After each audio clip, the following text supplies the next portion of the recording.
नमस्कार दोस्तों, स्वागत है आपका आपके अपने YouTube चैनल टारगेट विद देव पर। देखिए दोस्तों, आज हम आपको बताएंगे अर्थव्यवस्था के क्षेत्र। तो अर्थव्यवस्था के क्षेत्र कितने प्रकार के होते हैं? अर्थव्यवस्था के क्षेत्र होते हैं हमारे तीन प्रकार के। कितने प्रकार के? तीन प्रकार के। इसमें पहला क्षेत्र होता है प्राथमिक क्षेत्र। पहला क्षेत्र क्या होता है? प्राथमिक क्षेत्र, जिसके अंतर्गत आती है हमारी कृषि। कृषि कौन से क्षेत्र के अंतर्गत आती है? प्राथमिक क्षेत्र के। दूसरा होता है हमारा द्वितीय क्षेत्र। तीसरा होता है हमारा तृतीय क्षेत्र। दूसरे क्षेत्र के अंतर्गत आता है उद्योग और तीसरे के अंतर्गत आती है सेवा।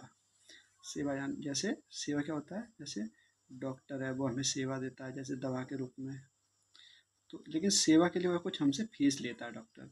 अब एक होती है सेवा, जैसे हम टम्पू जानते हो? टम्पू ऑटो, जो टम्पू होता है इसको टम्पू बोलते हैं। हमारे यहाँ टम्पू बोलते हैं, आपके यहाँ ऑटो बोलते होंगे।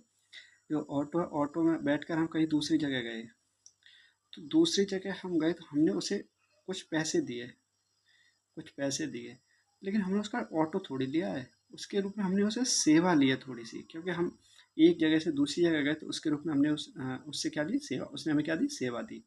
उसके बोलते हैं सेवा, यानी वो आता है तृतीय क्षेत्र के अंदर। उद्योग होता है जैसे कोई फैक्ट्री हो गई, जैसे चीनी बनाने की फैक्ट्री हो गई, या कोई लोहे की वस्तु है, ले जाके फैक्ट्री में हमने उससे कार बनवा दी, तो वो क्या हो गया? उद्योग क्षेत्र। अब हम आज आपको कराएंगे प्राथमिक क्षेत्र। तो देखिए, प्राथमिक क्षेत्र क्या होता है? प्राकृतिक प्रक्रिया द्वारा जो प्राकृतिक प्रक्रियाओं द्वारा हमें जो मिलता है उसको प्राथमिक क्षेत्र बोलते हैं। अब इसके अंतर्गत एग्जाम्पल में देखते हैं, जैसे कृषि हो गया, पशुपालन हो गया, मछली पालन हो गया, वन हो गया, मत्स्य पालन यानी मछली पालन, ये सब हमारे किस क्षेत्र के अंतर्गत आते हैं? प्राथमिक क्षेत्र के अंतर्गत। जैसे नेक्स्ट है, सर्वाधिक रोजगार मिलता है, यानी प्राथमिक क्षेत्र से हमें सबसे ज़्यादा रोजगार मिलता है। क्या मिलता है? सबसे ज़्यादा हमें रोजगार मिलता है। कितना मिलता है? 50% से अधिक रोजगार हमें इसी प्राथमिक क्षेत्र से मिलता है। 50% से अधिक रोजगार हमें प्राथमिक क्षेत्र से ही मिलता है। देखिए, दूसरा नेक्स्ट है हमारा अर्थव्यवस्था की रीढ़। इसे अर्थव्यवस्था की रीढ़ कहा जाता है, क्योंकि हमें सबसे ज़्यादा रोजगार इसी से मिलता है, तो अर्थव्यवस्था की रीढ़ तो भाई इसे ही कहा जाना चाहिए। ऐसे ही है जीडीपी। जीडीपी में इसका सबसे कम योगदान है। कितना है? 16% योगदान है इसका जीडीपी में। सबसे कम योगदान जीडीपी में इसी का है, प्राथमिक क्षेत्र का। देखिए, नेक्स्ट हमारा कच्चा माल द्वितीय क्षेत्र के क्षेत्र को देता है। जो कच्चा माल होता है ना, कच्चा माल क्या होता है? जैसे चीनी बनानी है हमें, क्या बनानी है? चीनी। तो इसके लिए हमें क्या चाहिए? गन्ना चाहिए। क्या चाहिए? गन्ना चाहिए, गन्ना। तो गन्ना जब हम फैक्ट्री में ले जाएंगे तो उससे मैन्युफैक्चरिंग करके उसको चीनी बनती है। तो गन्ना क्या है? हमारा कच्चा माल। ऐसे ही हमारे पास लोहा है, इसको लोहे को हम फैक्ट्री में ले जाएंगे तो उससे हम कार बनवा कर तैयार कर देंगे। तो लोहा सस्ता होता है, कार हमारी महंगी होती है।